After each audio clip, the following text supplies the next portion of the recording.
Hey folks, all right, so let's get started with some more Eberron artwork today. Give me a second here to check my signal, make sure I'm coming through clear. We'll go through my intro, and then we'll get to work here. So, mic check, 1, 2, 3. Are we going through okay? Mic check, 1, 2.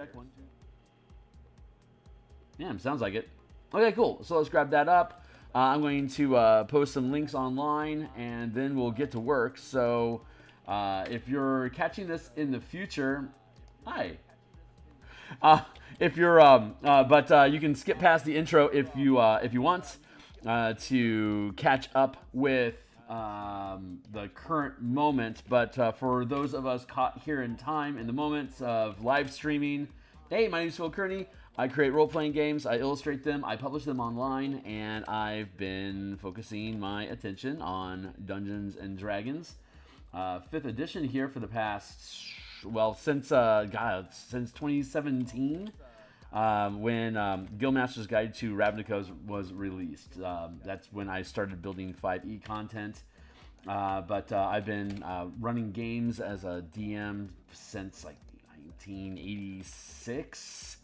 So I've got a little experience underneath my belt, but I've never actually built an adventure for Dungeons and Dragons for 5th edition. Like never published an actual adventure. So Eberron is my absolute favorite campaign setting. So that's where I decided to start making adventures with Andy Headley, and Stuart Braz is my editor. Let me sweep the screen over here. So let's see. This book cover we created back around episode 40. We're currently at where are we at right now? We are now at episode 205. Like, subscribe, hit the bell icon to get notifications of when I'm live in the future. The full playlist, including the creation of the book cover here and all these different tokens that we're creating. The full playlist has all of them listed here. I just posted I'm live on the X Twitter platform, so if you're hanging out there, certainly be welcome to follow to get notification when I'm live in the future if you don't get notification from YouTube directly. By the way, for folks that were interested, the Spelljammer Combat and Exploration supplement has published on DMsGuild. It is currently it's currently number 1 on the most popular DMsGuild list, and it has an extensive free preview. I've been beep beep beep. There you go. I have free preview. All the stuff that I have has extensive free previews, so you can kick through the full document to check out everything that's here for folks. Beep beep beep beep beep. Hold on. Checking things real quick. I had an update last night, and it looks like the updates took. So this is the most current version that we have active online currently. I missed a hyperlink, so I'm gonna have to reload this later. But in the meantime, hey, we're making creature tokens, and this is the shambling mound that we made yesterday. What a chunky boy! There's a number of different types of plant life that we had created for this adventure. It basically, a manifest zone is being permanized in the Carnwood, and so it's starting to what is it? What is the word for terraforming? Thank you. It's starting to terraform the region in the forest into Mabar, into the plane of Mabar permanently, which is being used to harvest materials and exotic plants to make different type of alchemical properties and spell arcane focuses for necrotic spells. So it's a big problem, and the team finds their way into doing something about it. So let's see. Let me go ahead and sweep this aside. What are we working on today? We're working on the Roper. So we started working on the Roper last night, and I think I just want to keep at this. Ropers are goofy things, aren't they? Let's keep working at this. We'll finish this today. Just blending in the line work into the color to just up the quality here. And once we finish that, we'll move on to the next piece. So for tokens, we have these are all tokens that are going to be included with the book. So like when you download it, you get a zip file full of different stuff. There. I love how this looks.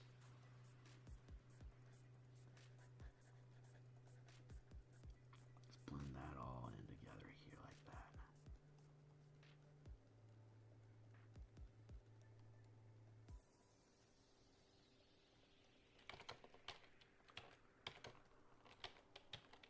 Like that.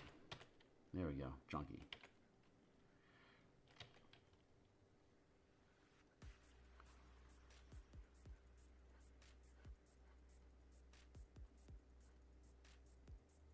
Blend that in. Beep, beep, beep, beep, beep, beep. And when I'm happy with how this is sitting, then we'll move on to the next piece. There's a dungeon that is basically a the what am I trying to say? The access, the nexus to the manifest zone to Mabar is in an underground dungeon, and it's got a bunch of creatures that have spawned from Mabar and have taken residence in the dungeon, and this Roper is one of them. At one point, the team could be crawling through a flooded cavern, and there's like the shambling mound, there's assassin vines, there's drowned assassins, there's shambling mound, black pudding, as well as whites or other random, and then like random creatures like shadow demons and shadow mastiffs and bar guests. There's all sorts of creatures that could potentially be down in there, but there's ambush points at different turns in the cavern that if the team isn't keeping their eye out, they'll just bumble into a tentacle here and end up getting pulled through. It's flooded. It's a flooded tunnel, or it's a flooded cavern. Cavern is the word I'm looking for. And so the team is wading through about waist deep, which is wonderful for drowned assassins to attack and try to drown characters. The black pudding that are at the bottom of the water are incredibly difficult to notice. So the water hazard is real, and the team doesn't have to deal with the water hazard if they don't want to, but it's a shortcut to getting to the people that are artificially sustaining the manifest zone. So it's the most efficient route, but it's also the most dangerous route because there's nothing to compromise with or negotiate with is the word I'm looking for. So in a very Jacques style of dungeon design, there's 3 different paths through the dungeon to for the team to get to the main boss, as it were. And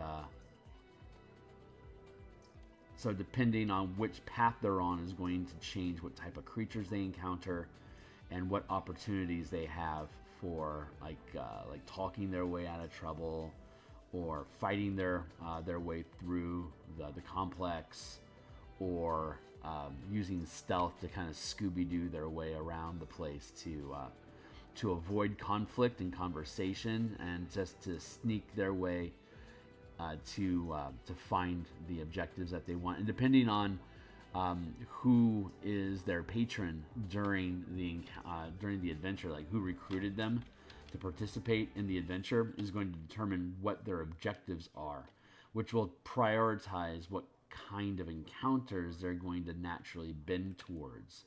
Like there's a manifest zone that's being unnaturally maintained. If you're hired by the gatekeepers, they're going to want you to destroy and kill everything with extreme prejudice. Don't ask, just kill. The Silver Flame, Church of the Silver Flame, if they recruit you, they know that there's an evil force brewing in the Carnwood for you to put an end to. Which also, with divine fervor against the demons and undead, there's a great setup for a default run and gun sort of combat adventure. But the 12 is interested in what's happening here. They've picked up on it. And they're not so much interested in conflict. They're interested in control and access.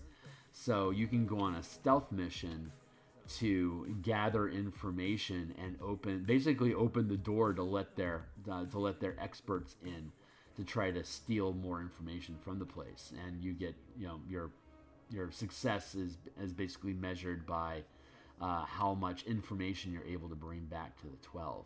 Aether Academy also has a hook here.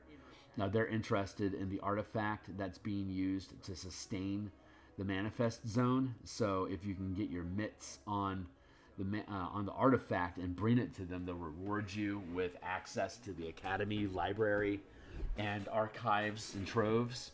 So that's super useful. So there's a lot of fun different ways you can go depending on. It's an 8th level adventure, so I mean you could start it as early as 6th level. If you use all the extra content and wanted to slow crawl your way through it as a fundamental to your campaign. But if it's just an adventure of the moment that you're either doing as a one shot or feeding into a larger campaign, then it can be ran as from level 8 and then concluding with. It'll give you a level, like doing this thing. The bare minimum effort, the minimum amount of encounters in here will get you from level 8 to level 9. But there's a lot of additional content that you can pad out the adventure to run longer. So you could start it as early as 6th level and ease them in slowly into the heart of the danger, allowing them to stack up to level 8 in the process. Or you could start them at level 8 and just decide to stick around and buff out the encounters to help push into like level 9 or even up to level 10. But once you get to level 9, it's there's dungeons start to pose less of a risk to your team if you have like clerics clerics and wizards can both maneuver around a lot of the dungeon with the spells that they'll have access to. I'm fine with we built assumptions of Dimension Door into the adventure. Like once the team locates where the dungeon is underground, they could potentially Dimension Door from the surface directly into the dungeon, but they don't necessarily know where they're going to land. So that could be incredibly dangerous for them. And damage them and then just leave them stuck without knowing where their exit is. So I kind of like teams trying to outsmart the adventure by using Dimension Door to slip in, but Dimension Door is also really easy to get out. So that's if they can keep an eye on their depth. A couple different access points. There's 3 different ways into the dungeon, kind of keying off of whatever, if they're going the combat path, stealth path, or a diplomacy path. There's 3 different entrances to the dungeon that kind of lean into those different types of challenge narratives. Though, of course, the DM is capable of freely mixing and matching those things, and it's all really spelled out pretty well in the document. So it should be fairly obvious of how to be able to maneuver between the different gears of battle, stealth, and diplomacy. Hold on.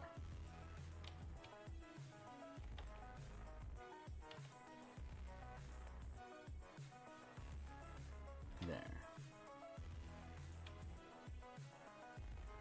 And we've already built out all the major maps for this. So if you go check it, like episode 60 to 180, I think, is just dungeon maps and encounter maps and like surface, fortress maps, all the maps that you need to be able to run the thing. And once we finish these tokens, once these creature tokens are done, I'm going to go in to some of the optional random encounters and build little 20 by 20 maps that a DM can slap down and just chuck some monsters or whatever at you, just to increase the quality of life.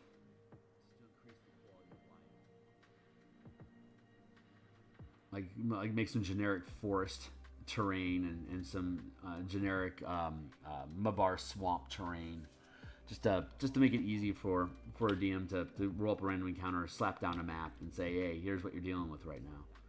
So that's just fun stuff, and I'm really enjoying the process of creating these dungeons. And oh my god, during the process of creating Light as Araxis for the Spelljammer supplement, I figured out some of the tools to be able to hyperlink a map inside of the document. So I can have like a general map of the region, and then each point in that region can have a hyperlink on it.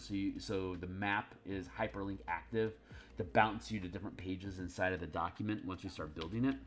Excited about that. And so yeah. So now that the Spelljammer book is done, my downtime off stream, like when I'm not building stuff with you here online, I now have the opportunity to like finish out the creatures, start working on the layouts, work with Stuart to clean up the last act to get that to get those edits ready for page layout as well. And so once I get done with the page layout process, I'll be able to start taking the maps, breaking them up, putting them on their individual pages, and then hyperlinking them like that, so you can bounce around inside the document, leading you to the different areas. So the DM has using this as an online, like on a tablet or a virtual tabletop, or just on your computer online in general. It'll be very hypertext active, so that it's easy for the DM to be able to move from page to page to get different pieces of information by hyperlinking all the different scenarios, and like what do the guards know? Like have a table for what the guards know, and then to be able to, like, whenever it comes up in description, have a hyperlink to that table, so that you can bounce back and forth inside of the document to lead you to where you need to be.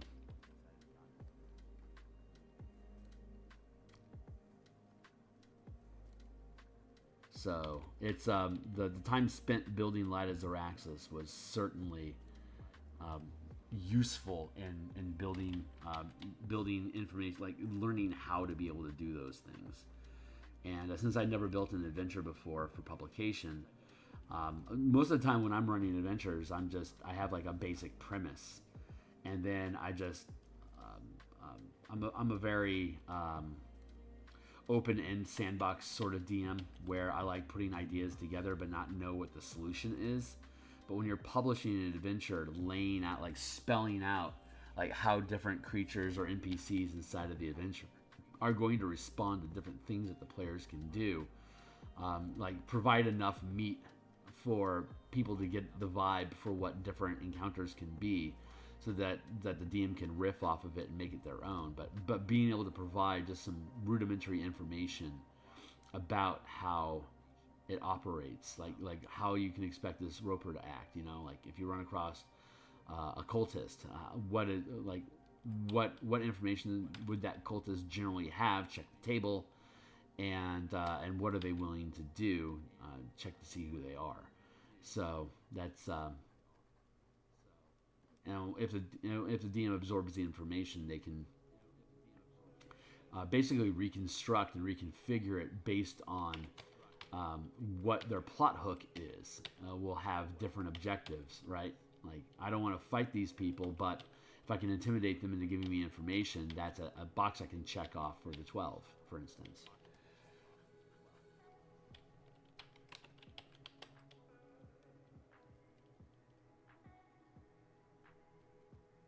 There we go. I'm just about done. I just need to get rid of the fuzziness, smooth it out a little bit.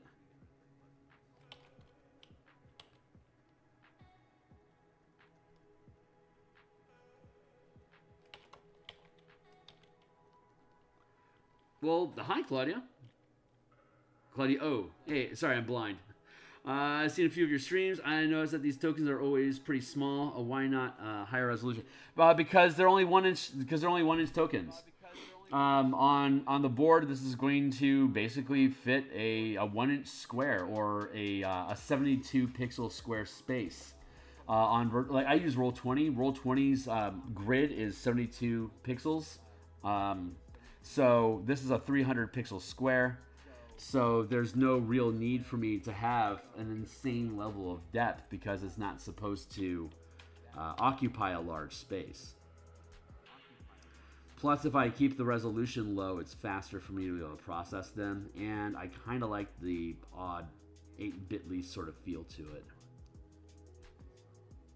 If I went with 300 DPI, this is technically 300 DPI, but if I made this like a 5-inch by 5-inch painting, it's just a token.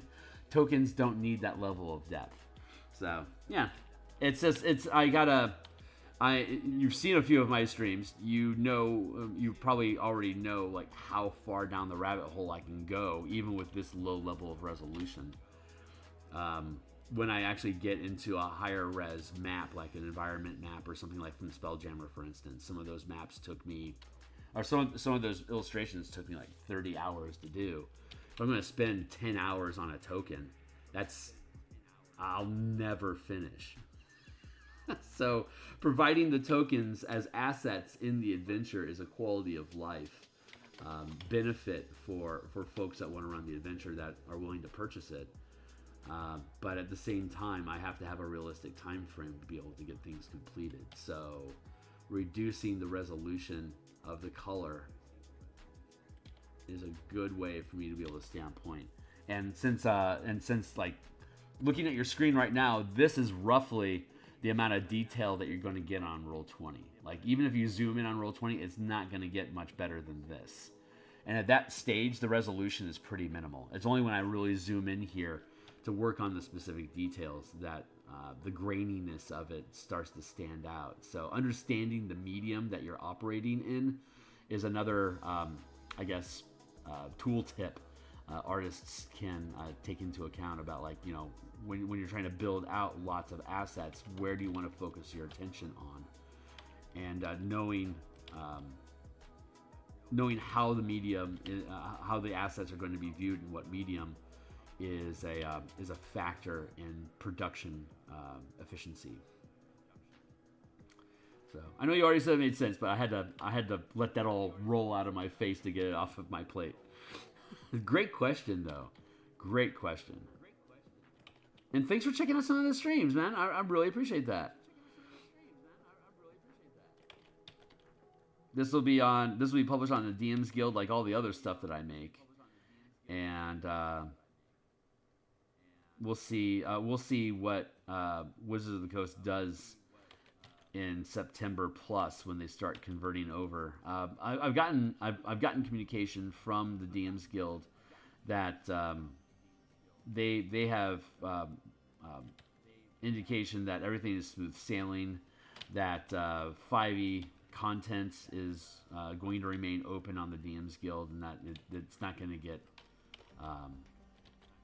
sunset in any way, that they're going to remain active, and that they're strong partners with Wizards. So I'm going to take their word for it. They've been pretty straight shooters with me the entire time for the past, 6 years that I've been publishing content online there. So I've got a fairly decent relationship with the staff that what they say is generally pans out to be true. So I think this is just about good enough. So I should be able to come back and build more adventure content. There's a couple different adventures that I want to build for Eberron, and they all have a pretty long pipeline. Like the production pipeline is pretty long in these things, just because of the amount of assets and the thoroughness that I try to instill into the project to make sure that it's as easy for the DM to grok what's going on and be able to run things.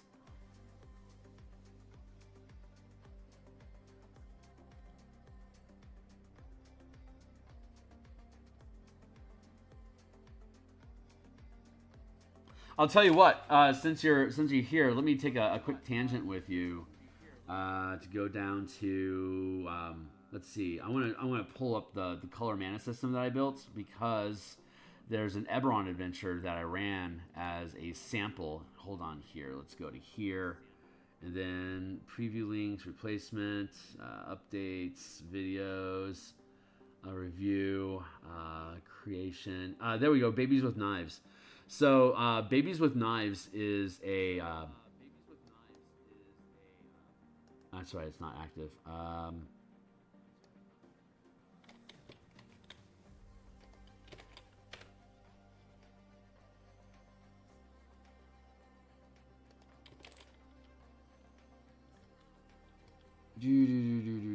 I hope it's still active. There we go. Right, Babies with Knives. Tap and tap burn character creation with Phil Kearney, and if you drop down here, podcast drive through.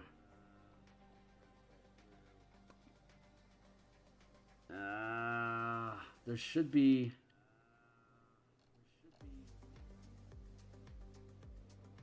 I'm showing my ass right now. Sorry. Let's see. Tap on tap burn creation.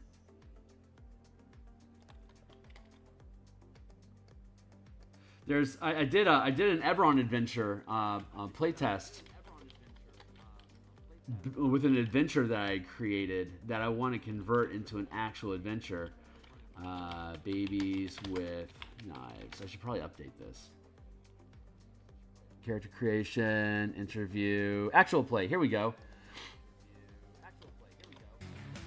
Yeah, here's the actual play. So this is it was a 6-hour adventure, and it's in the Arctic Circle north of Carnwood, and it's using the color mana system that I built. But that's just to showcase that. But what I had done was I created an adventure specifically for this playtest, where the characters are in this fishing village, and they're climbing their way up.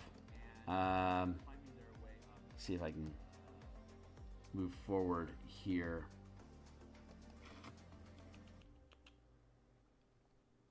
Well, anyway, I'll post the link in the. Let's see. There we go. There's a link to the playtest.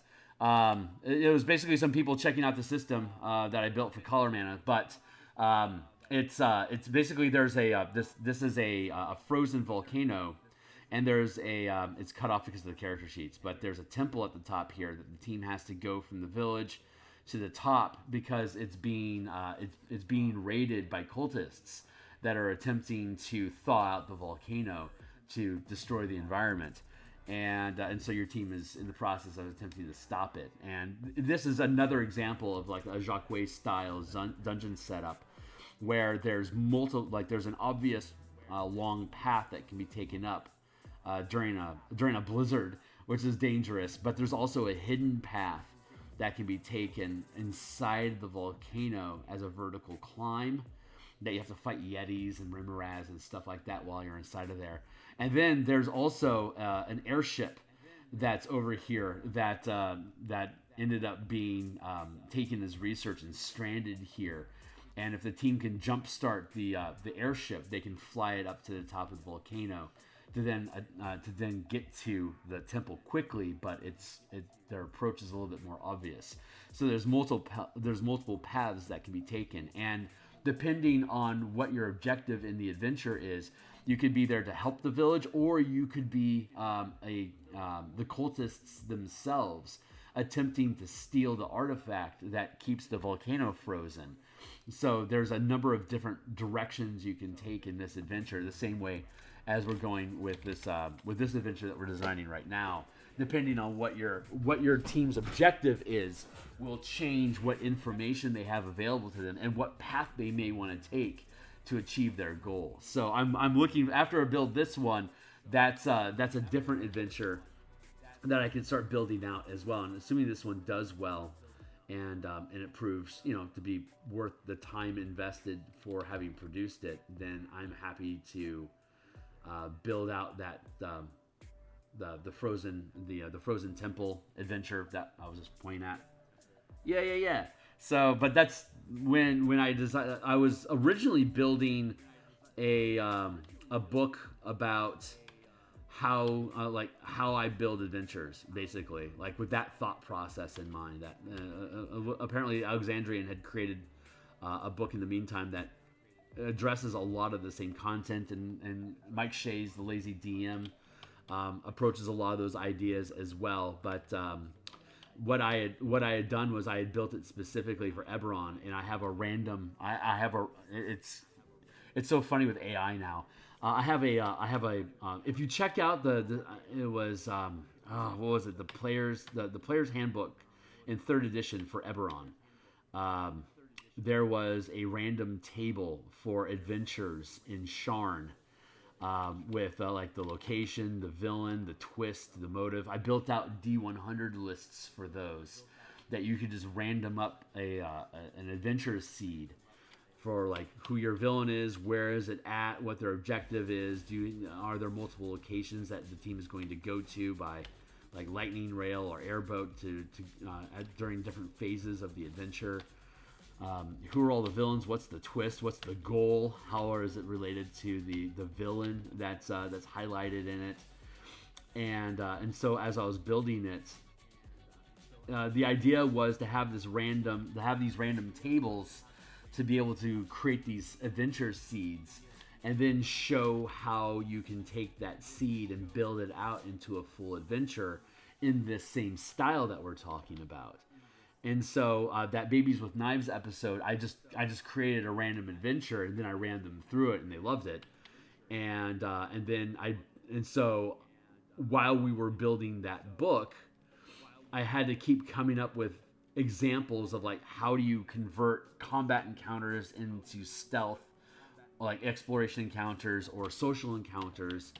And that sounds like a really dumb, easy, obvious topic, right? But if you haven't ran D&D before and you're like, I don't know how I'm supposed to like shift gears between different concepts, it's like I wanted to provide a document that would help facilitate the mindset needed to be able to freely improv shifting gears between different types of challenges. But as we were building the book, Stuart Braz is my editor. And so as we were transitioning, like going through these different examples, I had to keep creating examples of a combat encounter that would then be converted like into an exploration encounter. And it got to the point where it was like I had a half-page setup just to make a point for one or two sentences. I'm like, why don't we just make an adventure from front to end that embodies all these principles that we're talking about? And that's what created Crystals of Mabar.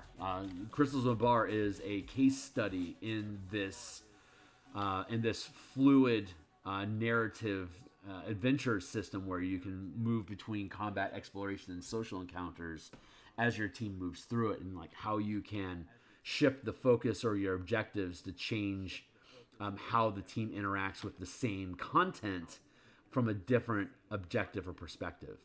And so the Frozen Temple adventure used that same idea, and then as the team in the playtest that I showed, as the team moves through the adventure, it was obvious to me like where are they at, what do they want to do, what kind of a players are they, and I was able to rig the encounters that they ran across to lean into the type of narrative that they wanted. So I was able to like in live on live stream during game was able to shift gears and flow into different states of the game to help stay in the time frame that they wanted, and to be able to showcase the things about like using mana and stuff like that. But I'm kind of rambling a little bit, don't mind me.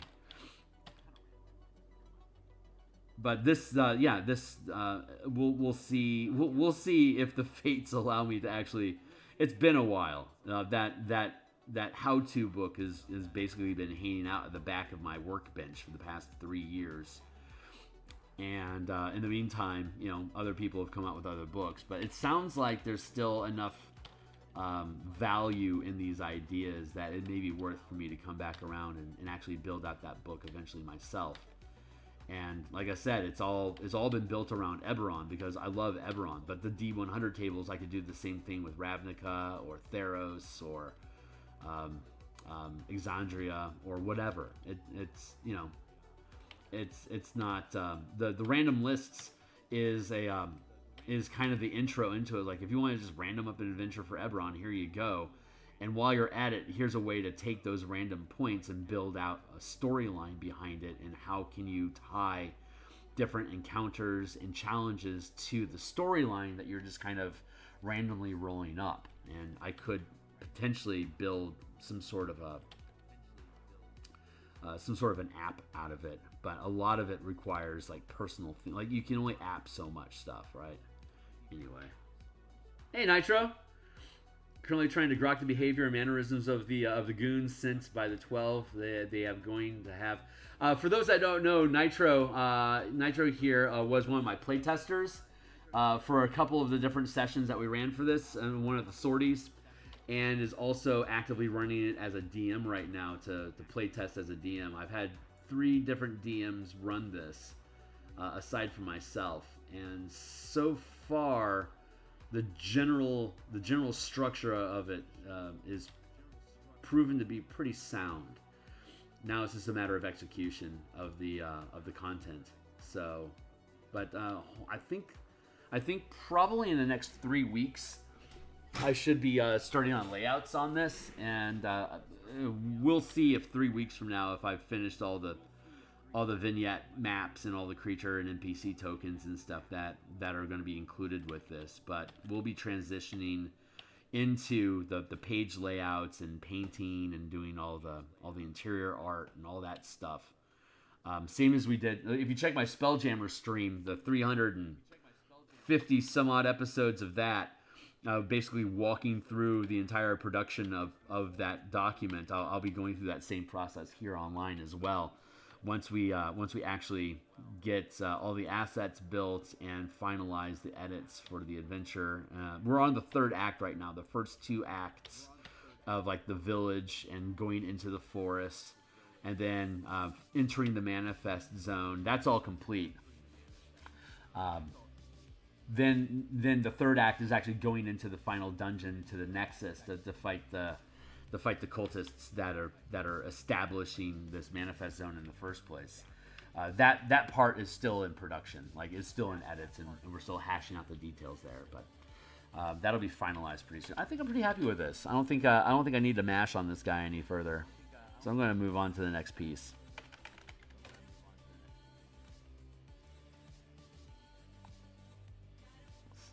Close that up. Roper is the letter R, so that comes before Shadow Mastiff. Since we got folks here, let's here's the Assassin Vine that we had illustrated recently, and the Black Pudding. And this is underwater, so you never see it, but we still have the token in case they're able to dig it up somehow. This is a Bone Knight, which is basically a skeletal warrior, chunky boy. It's a mini boss in the cemetery map. Here's a freshly we call it Fresh Dead. This is an undead body that is overcome with the Vulpina Letharia, one of the native plants in Mabar. It has an iridescent glow to itself, but it also releases a stinking cloud spore effect around it.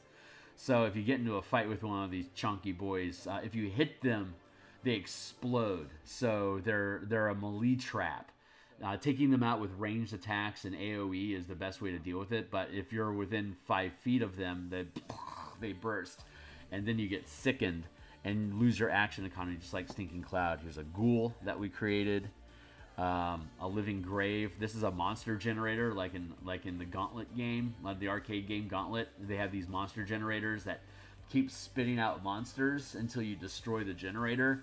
Well, this living grave is the generator, where it basically ghouls and zombies and skeletons basically detach themselves from this mass and come at you. And until you locate the living grave, it has untold number of undead in its mass, so it can keep spitting out undead at you in a chain to wear down your combat resources. If your team is really into combat, you can dump a bunch of these living graves in the mists out of view, so monsters are coming out of you out of the fog. You don't know where they're coming from, so you have to backtrack where they come from to find the source, kill the source. And these things always are in like a sunken grave, like water, like murky water is a big element in this adventure. A lack of visibility, limiting your range. Here's an Otyugh we had built that's crawling around in the caverns underground as well, eating garbage and trash. Here's a Revenant that we created that's going to have a real... it's got a hate for anything in the Carnwood.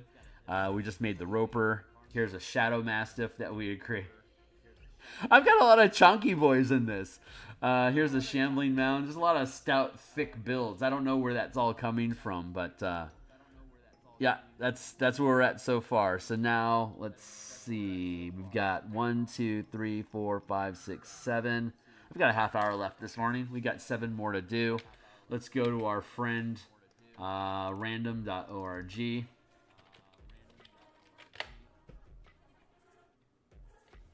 What's the fuss about true randomness? There is no fuss. We don't care. Just don't give me a 3. Thank you.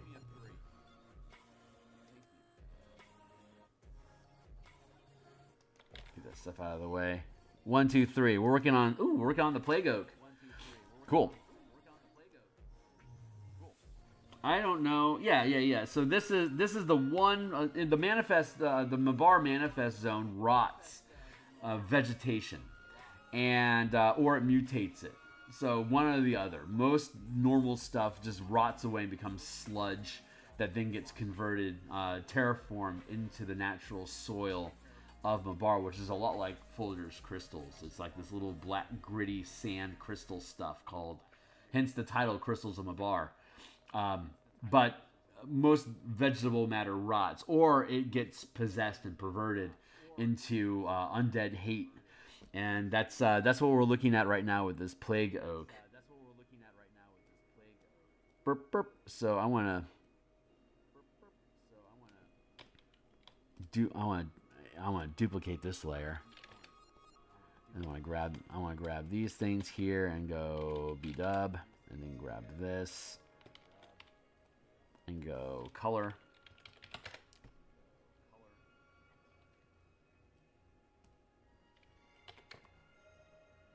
I can grab a color reference off of this Assassin Vine tree.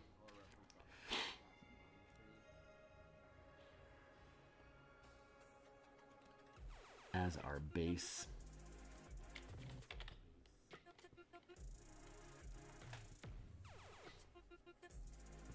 I was had an NPC affiliate with a 12, and he was a wand slinger who always rested his hand on the wand holster. It made a few of the PCs feel uneasy. I love that too. That's great. Behavior mannerisms of the goon sent by the 12. Nice. I think I'm caught up on this chat, right? Did I miss anything? Nope. Okay, cool. I've been rambling, and I get off topic a lot, so I don't necessarily know where I'm at or what's going on. So, thanks. I guess I just thanks.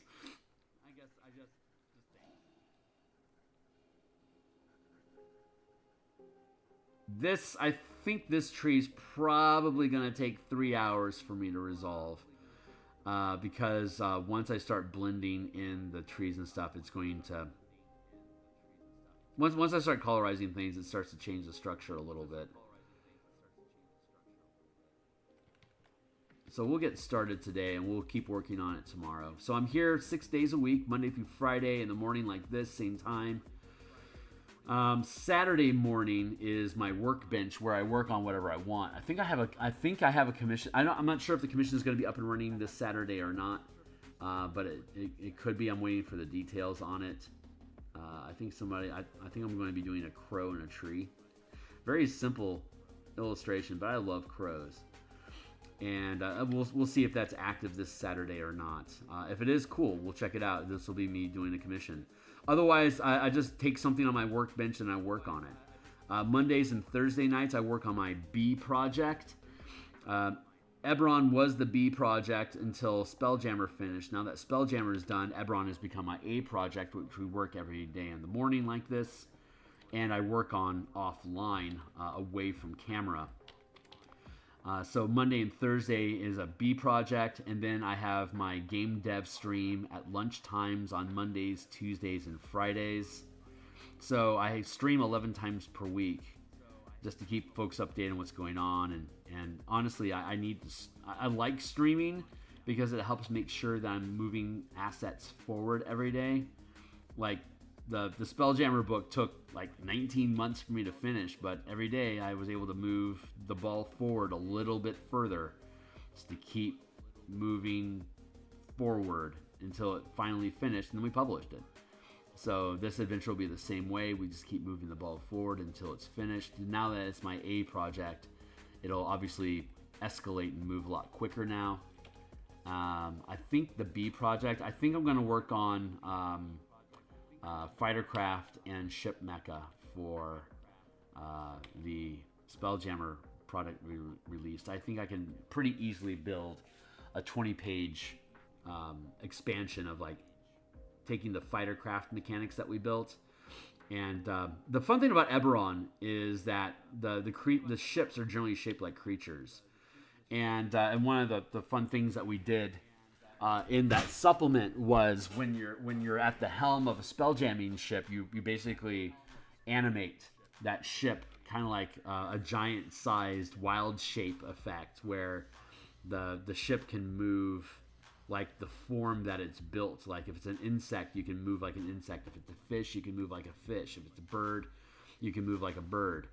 And so all the fighter craft are generally animal shaped to fit that motif. There's a couple that aren't, but those are the exceptions. But for the most part, if you create a creature as a ship and then animate it with a spelljamming helm, you can move and act like that creature. So the natural extension of that to make mecha or spirit guardians or warforged titans is to make that ship in the shape of a humanoid. So it has arms and legs, can pick up weapons, smash, make big weapon, hit hard, good. At the 50 and 500 foot scale. So we can make like a warforged titan is like a 40-foot tall construct on the battlefields of the last war. And if you were to animate that through a spelljamming helm that's hooked up to 3 or 4 docents acting as AI units, you could have an autonomous acting war machine that is at a large scale capable of crushing squads of humanoids. So, but at the Spelljammer scale, it's just another fightercraft that's going to jump on and start hammering on the side of a ship. So take its 20-foot warhammer and start blatting a hole in the side of a squid ship so you can tear it open and start digging through the ship to rip it apart. Like that's the kind of stuff you can do with Spelljammer mecha mechanics. So I want to build that book out as my side hustle project for my Mondays and Thursday nights. And once we've been developing the Ravnica hex crawl for the Martial Powers book that we've been developing at lunchtime over the past 90 episodes, which is we just passed over a year on the Martial Powers project. But we'll be playtesting that sometime in April is when we'll start from level 3 to 9. Level 3, level 5, level 7, level 9. 3-week chunks at each level to play, just to test different samples. And then, and so I won't be working on, I'll be pulling back on the dev stream on that, so I'll have space to start working on the mecha. Yeah, so we got a lot on our plate. Like that Spelljammer book, I keep shouting about the Spelljammer book, but I mean it's #1 on the DMsGuild right now. I'm really proud of that, and so there's obvious opportunity to expand on that idea and create additional books and bundle them together so that people can see the bigger vision of like how I see Spelljammer, or like how I see 5e games in general. Like what you can do with 5e is so much more than where Wizards has gone with it. And like most third-party companies, when they create like a mass combat system or something, you stop playing D&D to play whatever it is that they sold you. And that's not the point. The point is to keep playing the game that you're playing, but to be able, like people are like, if you want to have a heist mission, just play Blades in the Dark. It's like, I don't want to just learn a whole new game system so I can run a 3-hour fucking session to do a heist mission in Sharn. Like, I don't need to learn how to play fucking Blades of the Dark to do a heist mission. I just need some basic 5e fundamental mechanics on how heists work and how can we use 5e mechanics to run a heist. The answer isn't just play Pathfinder or play Blades in the Dark or whatever. It's no. Fucking think a little bit and figure out how you can keep playing the game that everyone agreed to play in a different genre than Smash Monster Take Rest. You know, there's different ways to play games, and there's different ways to play the same game. You can just change your intent and adapt the rules just a little bit to accommodate that stuff. Sorry, I get on a rant about this because the solution that the commoner, the common snarker or Reddit commenter would be, stop doing what you would think is fun and do this instead. Like, that's not how you, that's not real. That's somebody that wants to throw a bomb at the patriarchy and run away, you know? It's like, no, you have to actually, like, there's people that have invested their time that have all agreed to show up at a certain time because they want to play D&D. And if they want to do a fucking heist mission, then figure out how to do it in D&D. And if you can't figure it out, ask someone, hey, does anyone know how to do heist mechanics in D&D? And I will say, hold my beer, because I've been building heist mechanics. Let me show you how fucking fun they are. But, you know, it's just another book on the workbench that I'll eventually get to. Sorry, I'm on a rant right now. It's apparently I got my Irish ire going here with. I just hate how. I love how the internet allows anyone to speak to anybody. I absolutely hate how little effort people put into actually talking. Like, people can't be bothered to think things through and attempt to address things realistically. Like, if I say these things to somebody, like, if I said this to my grandmother, she would be disappointed in me. Maybe I shouldn't say that sort of thing to other people I don't know. You know? Like, if someone's like, yeah, how can I run a heist mission? Like, the answer is not run Blades in the Dark. The answer is, let's figure it out. And it becomes a fun exercise. Like, if you actually enjoy figuring out puzzles, like D&D is supposed to be full of people that like solving puzzles and like figuring out things. Like, why won't we apply that logic to figuring out how to build a heist or like figure out how to build mass combat using 5e? The answer is because it's hard. And most people don't have the bandwidth, and most people don't think solving problems is relaxing. It's just another problem. So the default that they go to is, well, I know that I can offload having to think about this by defaulting to another system that I know is built to do this. And honestly, it's easier for me to say, go play Blades in the Dark, than how can we actually take the ideals of the leverage role-playing game and build that into 5e as, you know, stock and barrel, you know? I'm really on a rant here. Maybe I should read. Most important heist mechanic for me is the fun. Yes. Then that's the core of what a heist system is. So the way that I do it, just in a nutshell here real quick for you, there's obviously more to it. But the amount of time that the team spends before the actual heist mission is the amount of inspiration points you can gain to affect a die roll by using your flashback of, yeah, we spent 7 days researching this warehouse. So when we try to break into the place and I'm botching my die roll on picking the lock, I can use my flashback mechanic to get inspiration to re-roll the die or gain a bonus equal to qualifier. Like, I'm a big proficiency die enthusiast, so you'd be able to like spend a point of inspiration to add a proficiency die to the result that you got, or to re-roll altogether, one or the other. Either re-roll the d20 or add, like, say your 5th level, it'd be a d6.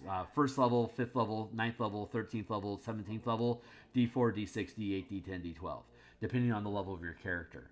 Or another option is, if you're hiring experts to give you floor plans and stuff, if there's a trap and you want to detect traps, then you would be able to edge up the die roll that you get to add to your find traps. Or if you know that it was specifically indicated on the map, you know there's a trap here. Now it's a matter of you automatically detect the trap. Now you're going to gain advantage to disarm that trap because you did the time to research gaining that stuff. And that can all be triggered by these flashback mechanics that feed into how long did you spend setting up the heist that allows you to say, I can flash back to when I bribed this guard. I helped get his kid braces. Now he owes me one. It's like, well, did you set that up? How many days did you spend setting up your heist? We only spent 1 day. Well, you ain't going to get shit. You each get like 1 inspiration die because you didn't actually prepare for this. You get 1 day.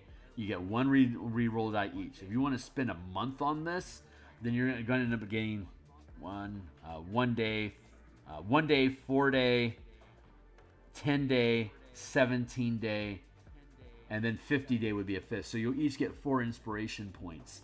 And then you could also spend additional points by investing in contacts and downtime resources like carousing to gain extra inspiration points for additional flashback die rolls.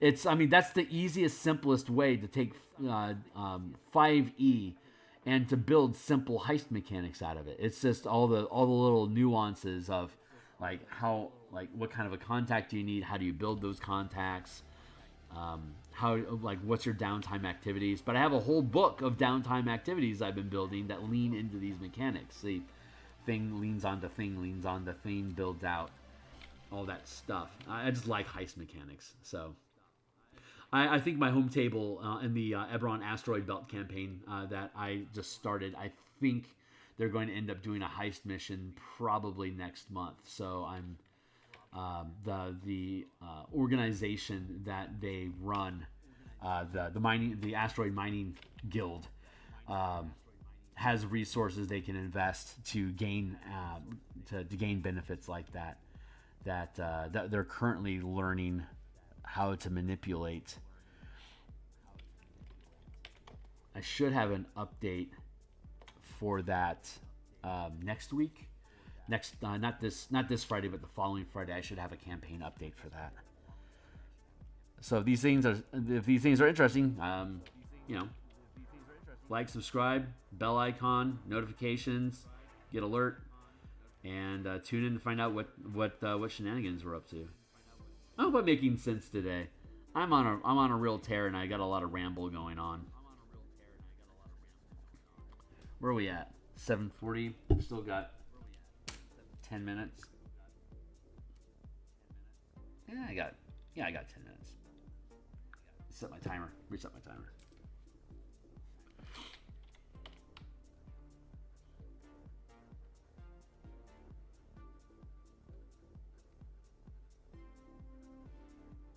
But yeah, once you start incorporating heist mechanics like that flashback idea, you can just insert it anywhere. Anytime the team wants to invest time to research a target that they want to adventure on, that helps the players take the reins in a sandbox campaign where they're calling the shots on, the DM can feed them ideas and offer them opportunities to then research and develop for themselves as a heist or a running gun or whatever kind of like a negotiation, however they want to set it up. But once you start implementing tools like this, they don't. It's kind of like I don't know if you guys are Path of Exile fans. I love Path of Exile. I don't have time to play Path of Exile anymore. I used to play it a lot, but I absolutely love how they'll introduce a different mode of play, and then it never goes away. It's just like Delve is always there. Affliction is always there, and you can trigger these things anytime you want because you just want to change up the type of gameplay that you're on. Like, I want to do something fresh and fun. Let's delve for a little while, So, or like, what is it? Nemesis. Let's Nemesis for a while and work a Thieves Guild, for instance. Like, once those things are active in your game, they're always there for you to tap into, or they'll pop up in maps. It's like, hey, if you want to take a tangent, we have a Nemesis thing going on here. You can dive through this portal and play Nemesis for like 20 minutes and then go back out and finish your map. Like, you want to do that? It's like, yeah, I think I do. Click. And then you dive into it. Like, once you implement tools into your 5e game, they don't have to ever go away. It's just a matter of, are you using them right now or not? And so, like, mass combat is like that. Being able to lead 100 troops against a dragon is something that will occasionally be useful, and, like, you might want to do that. But you don't want to stop playing your D&D game and like, pick up a 500-page book to learn how to run mass combat when you could potentially, use 5e mechanics as intended and just expand the scope of idea of how it works. Like, it's just, are you trying to sell your own thing, or are you trying to offer something that helps other people play the game they already want to play? Which is honestly my largest critique and complaint about third party that, like, offers solutions, but their solution is to play their game instead, or, like, let's take an entirely different subsystem, and that doesn't mesh with 5e mechanics hardly at all. It's like a completely different thing. It's like, I'm not going to throw shade at names specifically, but there's like 7 or 8 different I could just rattle off right now that's their solution to 5e.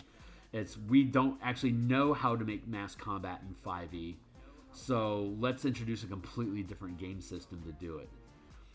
Or, like, I can't figure out how to make Spelljammer work in 5e, so let's just rehash 2nd edition and introduce a bunch of clunky mechanics that people already don't like. And I mean, not throwing shade at any specific people, but this is a lot of the mentality. Like, if you want to build, my philosophy is, if you want to build a 5e, you got to start with, what does 5e do? What, like, ability checks, attacking stuff, what stuff exists inside of 5e already that you can lean into and embellish, and what variant rules are already existing in the the Dungeon Master's Guide that can be used to reflavor and rebuild using those mechanics to address campaigns from a different direction. Like, that's a lot of my my creation philosophy is, how can we take what 5e is and rebuild it so that you're expressing the game in a new way. So you're still playing 5e, now it's just more. And I think Essence 20, Renegade Games with their Essence 20, like Transformers, G.I. Joe, Power Rangers, My Little Pony, I think they're probably the only other company I can point to that thinks in that direction. I don't think they go far enough. I think they could go a lot farther than they do, and they've really leaned into this Essence 20 effect, leaning away more and more from 5e into their own thing. So over time, they're kind of committing the same sin. But their heart was in the right place, where, like, where can we take 5e and we can express, like, where can we do Transformers? Honestly, I can give you Transformers with the mecha book and the Spelljammer mechanics I have. Just limit how fast they can move, But it's all there right now. You could easily take my Spelljammer mechanics and play Transformers right now if you wanted to. Which is why I've been motivated to build the mecha book, because I want to be able to express these different types of machines, and I want to have, robots running around that are 30 feet tall, so we can start doing storm giants that are 30 feet tall and having them interact at this larger kaiju scale, so that we can start introducing 5-mile tall giants, or like krakens that are 50 foot octopuses, like an actual kraken, stuff like that. Anyway, whatever. You got trees like that all over Texas? Nice. Hey, Dennis, how you doing? I'm really rambling. Yep, this is an evil tree. If you guys, if players are using the Gatekeeper Druid sect as their source of plot hooks, they're using a ritual, like a super enhanced tree stride spell that will lead you from where they pick you up. Like if you're an assassin squad for the Gatekeepers, you're in their grove. They're telling you what your objective is. They perform a ritual that you can tree stride thousands of miles to the location, and this tree is where you end up at. Only sad news is that this tree is evil. It's been possessed by the energy of Mabar, and when you arrive, it immediately attacks you. So you start out, but if you're going with the gatekeepers, it's kind of kill everything, destroy everything, leave no prisoners, leave no evidence. Make this abomination of a manifest zone end forever, please. And whoever did it, kill them so that they don't ever try to do it again. Brought to you by the gatekeepers. Like, that's how they operate. They're like, kill everything, don't even bother asking questions. Just kill. So, like, that's a very different theme from, like, the Aether Academy. It's like, yeah, we need you to, like, we know there's an artifact that can do this. It's been stolen. We have egg on our face, but we don't want to broadcast it. So can you please go find our artifact and bring it back? We'll pay you a lot of money if you do it quietly. So, like, your objective in that mission is incredibly different from the gatekeepers.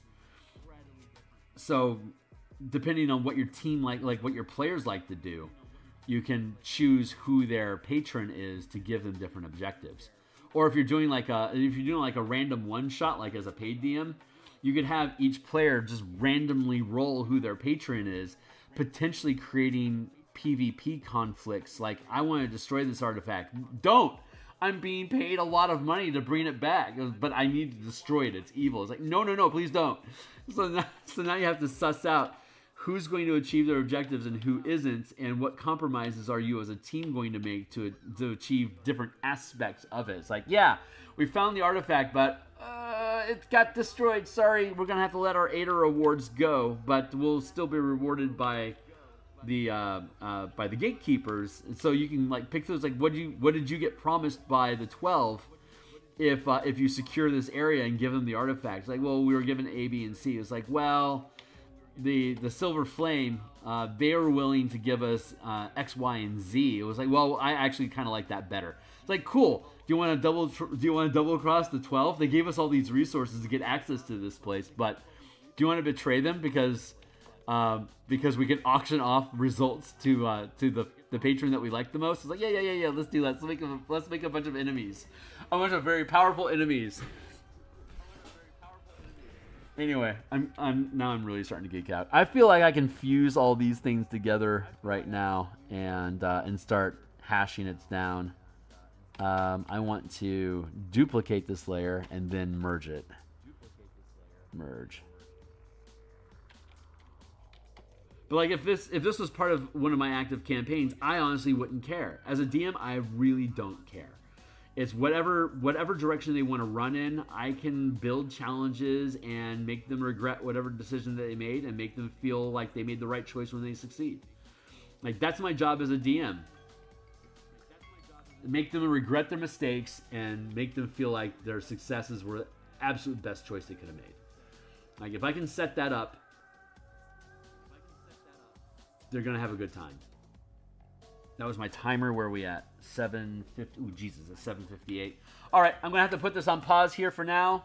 When we come back, we'll finish this tree. We'll have D6 other things to finish. We'll just roll up another one and build that out. Thanks for letting me rant, guys. I'm on a real tear this morning. But I haven't really been able to... Anyway, I've stepped away from Eberron for a while to build out Spelljammer. Now that it's done, I get to get back to this. I'm really excited about it. I'm really excited about the skills that I acquired from rebuilding Laya Zaraxis in the Spelljammer book. I'm really happy with where this is going, and the stuff that we have coming down the pipe in the next year and a half. There's a bunch of cool stuff. Hopefully everything pans out properly, and we're gonna have a bunch of really cool stuff that we're putting out for people to fuck around with. So I'll be back tomorrow. I'll see you guys then. Cheers.